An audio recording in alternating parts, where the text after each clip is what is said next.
CXG believes in the visual art of storytelling, whether it's through film, video, live events, or podcasts just like this one. Our mission is to connect audiences through powerful, authentic stories that leave a lasting impact. CXG is proud to support the Litter Box because great stories deserve to be seen and heard. Learn more at cxgfilms.com.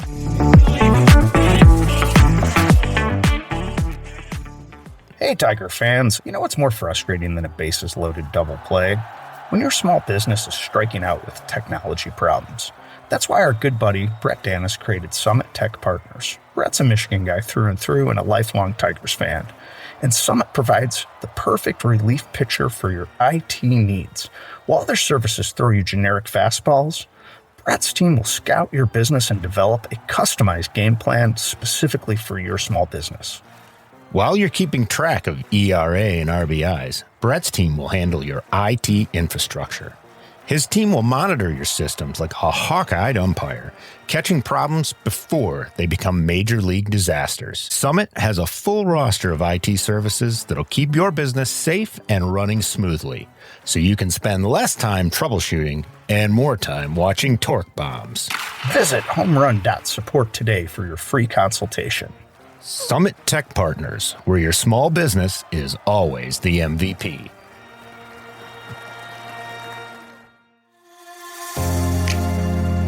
You're listening to The Litter Box, a Detroit Tigers podcast, with your hosts, Chet West and Bill Patterson.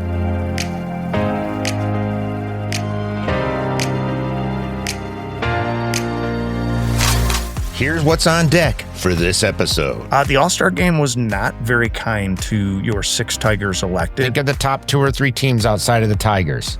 Think of their star players. Would you bet on them in the postseason versus ours right now? It is a 24-inch grilled hot dog that comes loaded with...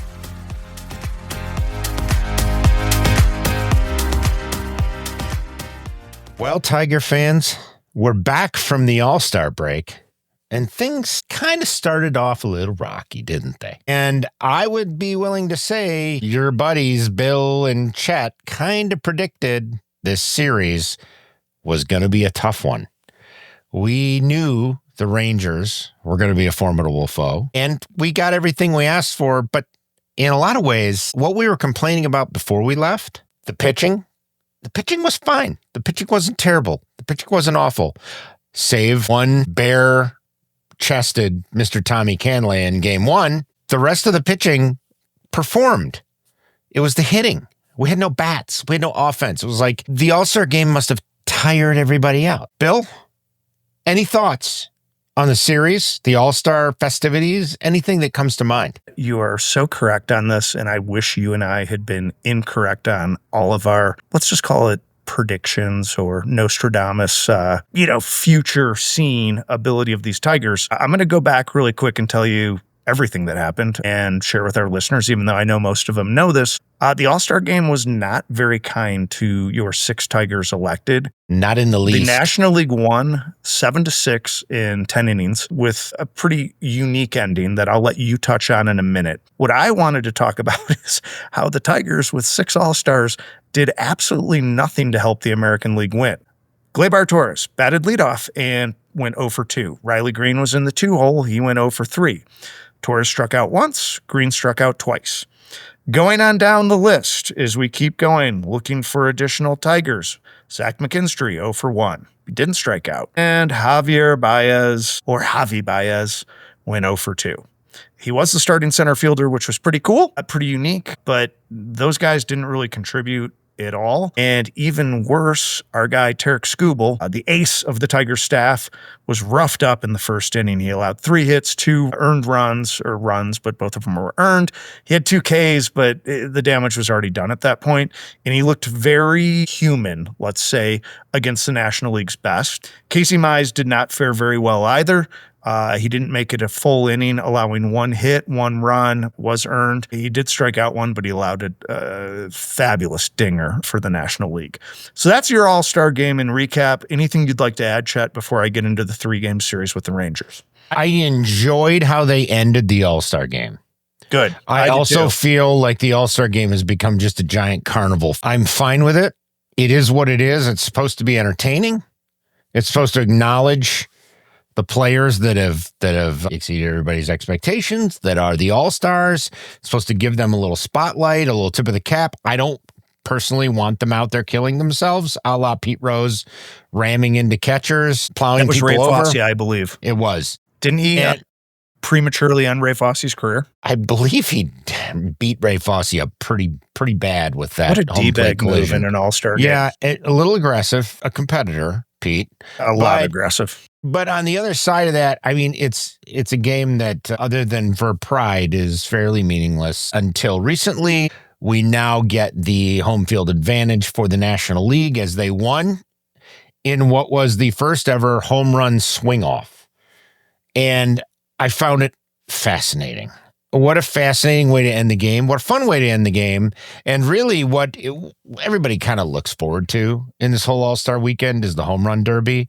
So they kind of just pulled a little bit of that into the game itself, figuring, hey, if we end in a tie, we're going to do this crazy thing.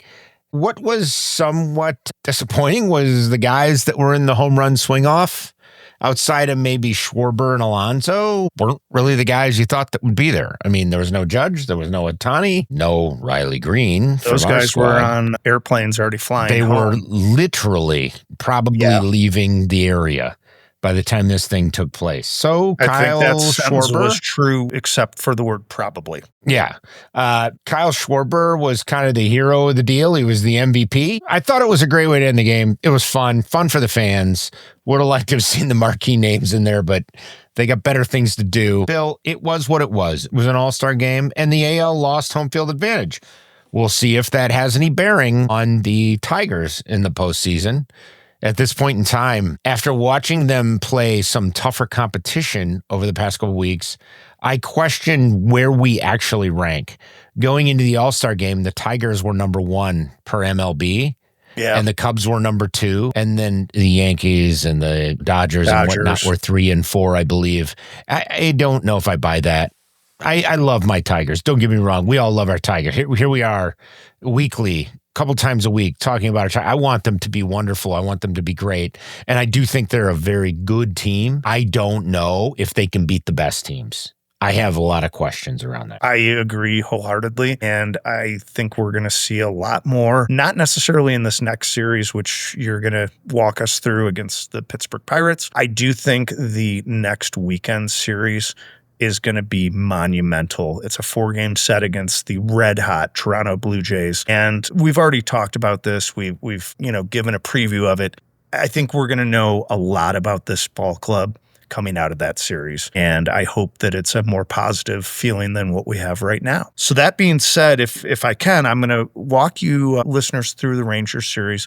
Chet's going to provide his usual color commentary. And then as a special treat to our listeners, I am going to do a deep dive into the food at Globe Life Park where the Rangers play. And I've got a pretty good story for you on that. It's going to be a treat. I can't imagine. And of course, Chet's going to pepper me with, 5 to 10 questions about it, which will obviously make it even more fruitful. A 3-game set against the Texas Rangers, and the Tigers' bats were completely and totally lifeless. They lost 2-0 on the 18th, which would have been Friday night. Last night, they lost 4-1, and again, the bats just were not clicking. The pitching wasn't the problem the first 2 games, and the pitching, again, wasn't the problem in today's game, which kudos to the Tigers and Rangers for both being chosen to be on Sunday Night Baseball for ESPN. It's the second time the Tigers have had that privilege after going multiple seasons with no coverage. And quite frankly, if I'm and I think it's Scooble getting them that coverage, right? Absolutely. I mean, he's been the Sunday night pitcher. And the good news is our good luck charm, our lucky rabbit's foot, our ace, of the staff, did what he needed to do. He pitched over 100 pitches, and the Tigers finally won a game after a 6-game losing streak. He's a true stopper. He's a stopper. He is amazing. It still took a little extra because our bats couldn't get it done, but he's a true stopper. And then my guy, Tyler Holton, had a wild pitch and let in a run. It was a 1-0 Tigers lead, and then it was a 1-1 ball game, and then the Tigers pulled it out. So the good news is the bleeding stopped, and what's on deck is a 3-game set against the Pittsburgh Pirates in Pittsburgh. I can go through the box scores if we want to, but nobody was hitting outside of really Torque at this point. Yeah. Torque's taking advantage of the second half. Yeah, everybody else. Torres had a god-awful series.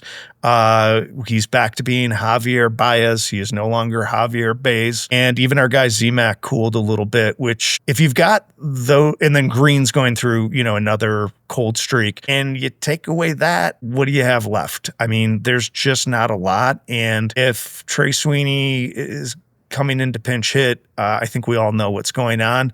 The other part of that is that, Jones and Perez have been really good as substitute players thus far, but I think to rely on them for the remainder of the season and expect them to have an OPS plus like they've had might be a little unrealistic. Eventually, that's going to regress to the mean, and we're going to see why they are not regular everyday starters from day one in the season or whatnot.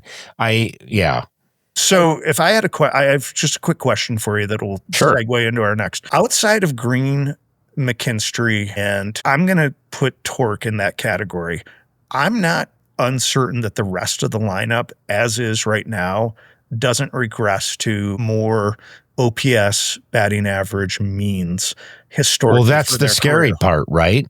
Yeah. I mean, we've been completely treeing off of our Tookuses up to this point. Exactly. This is the best possible outcome for this team at this juncture through the first half of this season. Nobody thought we were going to follow up last year's postseason run with what we've done to this point. I think people thought, hey, it'd be great if they were competing. It'd be great if they were in second place. It'd be great if they were a couple games back at the All-Star break. Honestly, I think this front office would probably rather be in that position right now due to the arc of the talent they have coming through. They don't want to have to deal young talent from this next wave coming through for 1 year rentals so that they can prove that they want to make it to the World Series. And that's what's going to happen because I don't think the current roster gets them past the NLDS. I'm, of course, taking for granted the fact that we just get to the postseason. I mean, you think that's the ceiling? They've been great, but I feel like they've been playing at their ceiling up till now. Yeah, I feel like we're at the ceiling up till now. You think is the ceiling? With the team the way it's currently constructed, I just don't see us getting by the ALDS. There's too much being demanded of pitching. There's too much being demanded of offense, and we just don't consistently put it together. If we get hot, we may get by the ALDS, but that means we got to get hot. It's not just our everyday play that's going to get us through that. And look, there's a lot of things, okay? Every team gets hot. Every team ebbs and flows. Momentum and whether a team's hot can get them through the playoffs all the way to the World Series. Seen it happen before.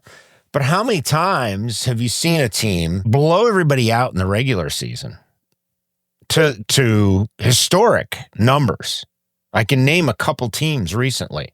The Dodgers from about 3 years back did it. The Seattle Mariners back in the 90s did it.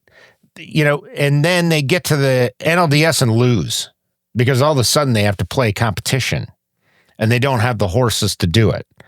So I'm a little concerned about whether we have the horses to do it. The Dodgers could go into a swoon for a week and I'd be like, you know what? Mookie Betts and Ohtani and Teskar are all going to show up and play in the postseason and perform. But are we going to get that from Veerling? Are we going to get that from Baez?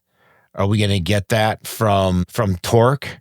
We don't know. I mean, they're not a proven commodity at this point. So we don't know what we're going to get in the postseason from these guys. I'll ask you right now, think of the top 2 or 3 teams outside of the Tigers. Think of their star players. Would you bet on them in the postseason versus ours right now? So I'm going to answer your question, then I'm going to return volley. In the American League, so, the National League, I'd be scared to death right now. Yeah. And here's why. The Dodgers are a better team. Yeah. The Padres are a better team. Sure. I think the Giants with the Devers signing are at least our equal. They're competitive, right? Yeah. And I think the Cubs are pretty scary. I don't know what's going on with the Brewers, but they just won 10 straight. I think the Cubs are a better team. Yep. The Brewers. Pitching, maybe not. Hitting, yes. So let's see what the Cubs do at the deadline. But yeah. Brewers would be whoever's hotter. And then the Phillies and Mets both scare me. Yeah. That being said, let's go over to the American League. Sure. Outside of the Astros and potentially the Red Hot Blue Jays. You're telling me the Yankees don't scare you? At this current juncture, no. A The healthy Red Sox Yankees don't team, scare you? The Red Sox scare the heck out of me. I hadn't gone through all my list Okay. yet. All right. Okay. Yeah, All no, right. the Yankees, I would say, are amongst the least scary, but the Red Sox, let me go through the list. Yeah. The Blue Jays and Red Sox are scary. I think the Astros are extremely scary, and we know the Mariners are scary because we just saw that. That being said, all season long, I've been scared of the Yankees and still will be, depending on the health of the Yankees. And then the Rays are one of the teams that could qualify for the playoffs that actually I think the Tigers might match up okay with. But then again, it depends if we're limping into the playoffs and we have to fight tooth and nail. So I do think momentum comes there. Who scares you? Take it the Yankees still scare you. All those teams. I don't have to go through any of that. We're lockstep on that. I'm not pulling any extras out of the barrel other than you could add the Texas Rangers to that list right now. I was just going to say the team that's omitted only because of their record, because of what they've done. And it's their lack of bats. Who knows who heats heats up? Who heats up between now and then? The Tigers were an afterthought last year until late July, August. You don't know who's going to heat up between now and then. And maybe it's the Tigers. Maybe the Tigers heat up between now and then. Not saying they can't. Just saying from what I'm seeing. And I just don't see the moves at the trade deadline. They're going to improve this team enough. And we have these swoons. We have these dips in our offense. And we have these moments with our pitching. It's just untested young pitching, untested young offense. Look, make excuses all day long. We're going to have to bring something in at the deadline. And if we don't, I'm not 100% sure I can give a great vote of confidence to this team in the postseason. They get there. I just don't know if once they get there, they can do anything. So it's like building up a bunch of hope for what? Hate to take that attitude. But they reek of a team that'll win 105 games and go out in the first round. That's all. See, I'm not certain that 105 is even really part of the equation anymore. No, I just threw a number out there, but no, I just, I agree with you. Like you think about that great Mariners team that won like 119 games, and the Dodgers teams of basically the last 5 years.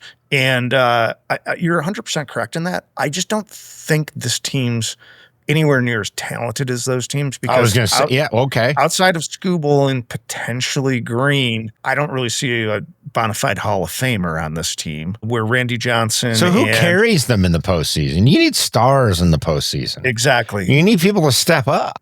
And if Green goes cold, I think their chances stepping go up? cold too. Yeah. So again, we talk about trade deadline acquisitions, and batting was something that we've been on board and then off board. Let's just say a Eugenio Suarez wants to return to Detroit. I don't terribly love it just because of the contract situation.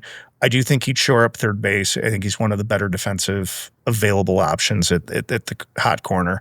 His bat is excellent, and he's been on a heater this season too. It seems like the Diamondbacks are buying high. Yeah. Is that something, that? Whatever. And then it doesn't get me all hot and bothered. Okay, it doesn't get me heated up. Bothered? I need something out of the box. I need something that hasn't been talked about. All the names that have been bandied about for the trade deadline at this point, nothing gets me worked up. Nothing gets me excited. They're all guys that we have or could have. I mean, they just aren't going to get it done. They aren't going to get done. They have to get creative with what they do. And to be honest, it really comes down to what we pay. I don't care who we get at this point of that lot. I mean, you want to throw a big name in there. We get somebody as a big name and shock me and make me go, oh my gosh, I never would have thought. I hope we're having an episode where I'm going, I never would have thought. But at the same time, I don't want to pay the dollars are valuable. These guys are valuable down there in the prospect rankings. I don't want to pay any of those guys for what's out there and seems to be available. Something comes up that's available that I don't see or that hasn't been talked about, and we can grab that's maybe on a different level that moves that needle, fine. And I'm not even going to give you an example because it's just hyperbole at this point. But there is an example. There's nothing being talked about right now. Like there's nobody out there that people are like, ooh, this guy's going to be on the block, the big star. There's no Juan Soto sitting out there. There's no, there's none of these big names out there. So what can we get that's really going to push us over the edge? We got a bunch of guys that are like the guys that are out there. So depth, and to be honest, like, what are you going to do? Swap Colt Keith out for Eugenio Suarez? I don't know that that's that great. I don't to be love honest. that. And I And know Eugenio can go cold as ice as quick as he's gone hot and meteoric in the first half of the season. You're going to change him up, put him on a different team. He's going to come out and hit the way he's been hitting this whole first half. You're buying somebody at the top. Okay. So I hate to be a poo. I hate to poo on everybody in the parade here, but there isn't anything coming. So I'm kind of wondering, I'm actually kind of looking at a lot of the young players in this team saying, step up, be the guy. You want to be the guy? Riley Green, you want to be the guy? Postseason, right here. It's for you. Torkelson, you want to resurrect yourself from the depths? Postseason coming up. Be the guy. I mean, that's how you get to be the guy. You show up at these times. So we'll see. And this is appropriate as we kind of close the door on the Rangers as well. Yeah. Jace Young, there's no bigger disappointment to me in this year than this season, I should say, than Jace Young.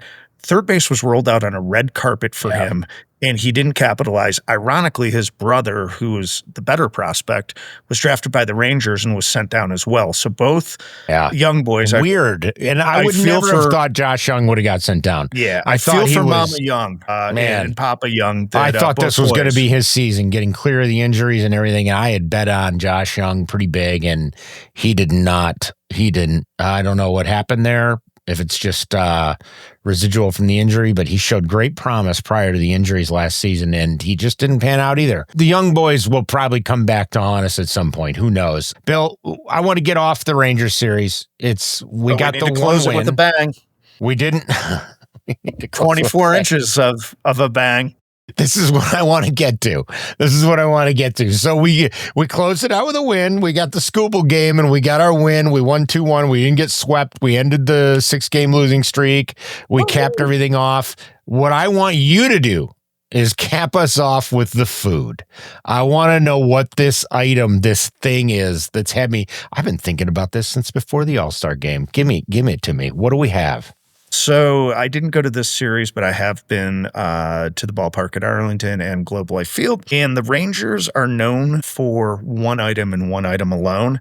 It is the Boomstick. It is a 24-inch grilled hot dog that comes loaded with chili, nacho cheese, grilled onions, and jalapenos. It's been a mainstay for pretty much the last decade at Ranger games. I have a picture of this pulled up on Instagram right now. Let's talk about it. It is just, my goodness. Go on. I'm taking it in while it's described as a 2-foot huge boomstick burrito or hot dog. What is it? Is it a burrito? Well, you can get it wrapped in a tortilla if you feel better about that. Regardless, how you and I have touched on, there are knife and fork options when you're eating at one of the stainless steel tables, just above the last row of like the lower deck. Yeah. This is one of those items. It is meant to be cut with a knife that you can't get in a public space, meaning that you need like a steakhouse steak knife to break this into more manageable 3 or 4 inch pieces. I split it with a coworker.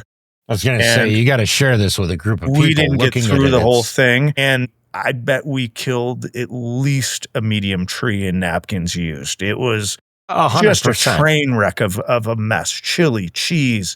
Basically, think of it as a nacho-like topping on a dog, but the bun cannot sustain the entire meal. And unless you do the knife and fork option, which is highly unusual for this, let's admit. I mean, tube steaks, sausages are meant to be handheld, vehicles at a ball game. 100%. A beer in one hand, a dog in the other.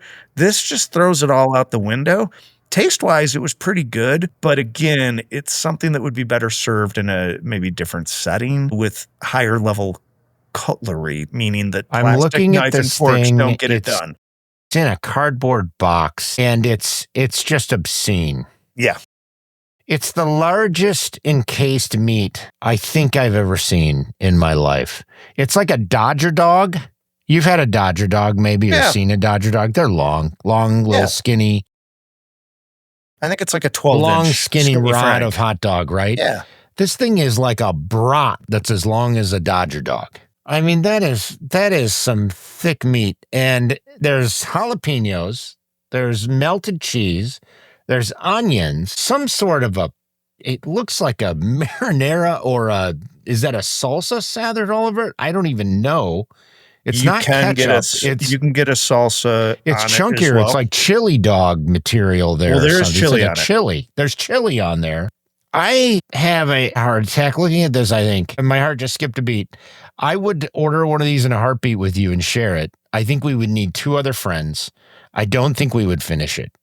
Even with our aggressive appetites, I'm not 100% sure we would finish this. And just for those in the market, our loyal listeners down in the DFW area, ordering one of these will set you back about $30. $30. $30. Yeah, and we got it's a family meal. I mean, that's we for got 4 this people. and a couple pops. Yeah. And I want to say we cleared $50 on it. Yeah, you go to the ballpark with your kids and your wife and you say, let's get a boomstick. And you grab it and then you cut it up into quarters and everybody has a full-blown meal. Because if you eat more than this, you're going to have indigestion. You're going to hate yourself. You're probably going to have indigestion even if you split it with 3 people. So that being said, it sounds like we've got a Texas date at some point. I think so I you and I 100%. can split a boomstick I would love with a couple nothing other more guys.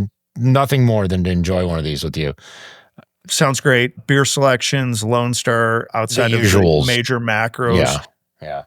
And that was kind of difficult to find. A Lone Star well. and a boomstick would probably set the night up pretty well. Woo-woo. Yep, you go from there. What do you think about your Pittsburgh Pirates, Bill? I think we're going to get to see Mr. Skeens again. Yeah, so tomorrow night we've got Mr. Flaherty Jack on the mound against Paul Skeens. I am extremely nervous about that one. Nothing like inconsistent mediocrity against dominance. Yeah. That's always a good combo. However, the bats were so cold the last 3 games that I'm really optimistic that the bats are going to come alive. Quite frankly, the bats against Paul Skeens, that'll be good. We'll see. Never know. Chet, my only hope is that we get him out after 6 innings and get him to throw pitches.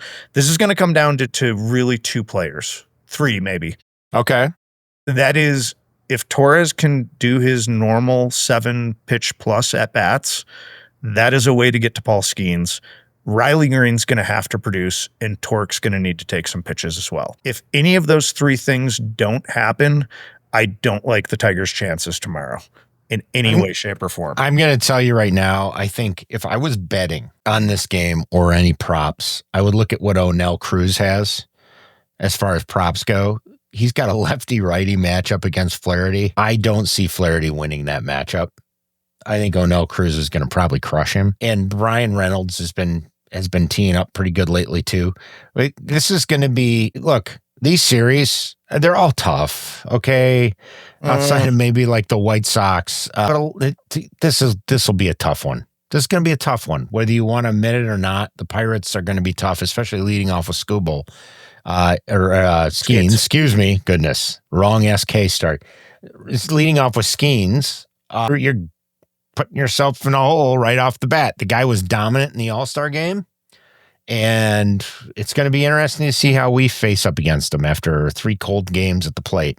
Yep. And then the better news is in game 2, we've got Casey Mize against Mitch Keller. Mitch Keller's 3-10 on the year. His ERA is not terrible. It's 3.48. A possible trade target, so maybe do some scouting on Mr. Keller. His whip is 1.14. He's pitched 119 innings. And then your favorite game is upcoming this Wednesday, my friend. We've got a 12:35 Eastern start. It'll be 10:35 for me out in the mountains. And the good news is we've got Reese Olson on the mound. I had seen to be determined, so scratch that. Let's hope Reese goes. And then we've got Bailey Falter on the bump. His ERA is a bit high at 4. He's pitched over 100 innings. His whip's 1.22. Record should be gettable. So if the Tigers can do anything in game 1, that's the only way that a sweep's even possible. I just would like a series win at this point. Yeah. Yes, there's going to be some scouting done. You mentioned one potential trade target. I don't terribly love that. The other name for our loyal listeners is David Bednar. He's the closer. He's 30 years of age. He's a righty. He had somewhat of an off year last year that was a career worst. Yeah. Typically, he's a swing and miss guy. Started kind of rough this year, too. Yeah, but he's back on track. He's brought it around. So that would be your scouting from the Pirates. Yeah. I think your O'Neill Cruz, I'm going to see what kind of odds I can get on that. The only problem is O'Neal Cruz can also strike out. He can. Quite liberally. So burn you. I'm going to say the Tigers get back on track, win 2 out of 3. The only way the Skeens game tomorrow goes well is if they take a boatload of pitches, which I doubt will happen. Paul Skeens is too good for that, but maybe the wily veterans will get the best of him. With that, I think that is all I've got. What do you have in the way for me before we wrap up? I'm going to leave everybody with this thought. You don't learn anything when you win. You only learn when you lose. The hope is that you're learning something when you're losing, and you're not just losing. Deep thoughts with Chet Deep West. thoughts with Chet. I can't barely say it with a straight face. You don't learn anything when you win. Well, it's easy to win and just I've got cover Yogi Berra up as the a bad. co-host. And, hey, you know what I mean? You're covering things. You win, and it's like, everything's all good. We don't need to look at the bad things. And when you lose, you start putting a magnifying glass on things. Hopefully, that's what this front office is doing. Hopefully, we're making some plans. We've lost enough lately to learn something. Fans, enjoy the Pirates series. Bill, enjoy, where are you out west? Sun City? Sun Valley. Sun Valley. They didn't nail that one, did I? No, Bill's in Sun Valley enjoying himself. This is much nicer than Sun City. Enjoy the Pirates series, everybody. All right, Have we'll a be great back week. with you midweek, Tiger fans. See you, Chet. See you, Bill. All right. That's going to do it for this episode of The Litter Box, a Detroit Tigers podcast. Thanks for hanging out with us. We're Bill and Chet. We'll be back soon with more Tigers talk. If you're enjoying the show, be sure to follow or subscribe on Spotify, Apple Podcasts, or wherever you get your podcasts. And hey, if you got a minute, leave us a quick review. Till next time, go Tigers.